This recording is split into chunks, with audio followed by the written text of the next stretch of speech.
गमनागमन को प्रशस्त कराई प्रशंसा साउंटुछंती विधायक।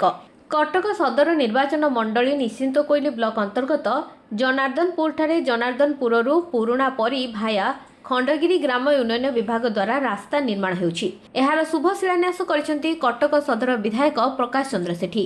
3 कोटी टंकार व्यय बरादरे निर्माण हेबाकु थिबा एही रास्ता 3टी मौजार लोकंकु उन्नत गमनागमन सुविधा जोगाइब।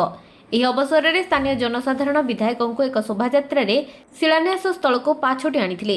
କାର୍ଯ୍ୟକ୍ରମରେ ସରପଞ୍ଚ ବିଶ୍ୱଭୂଷଣ ନାୟକ, ସମିତି ସଭ୍ୟ ରଞ୍ଜନ ବେହେରା, ଯୁବନେତା ପ୍ରମୋଦ କୁମାର ବେହେରା, ବିଜେପି ମଣ୍ଡଳ ସଭାପତି ମୀନକେତନ ମହାନ୍ତିଙ୍କ ସମେତ ବହୁ ମାନ୍ୟଗଣ୍ୟ ବ୍ୟକ୍ତି ଶିଳାନ୍ୟାସ ଉତ୍ସବରେ ଯୋଗ ଦେଇଥିଲେ।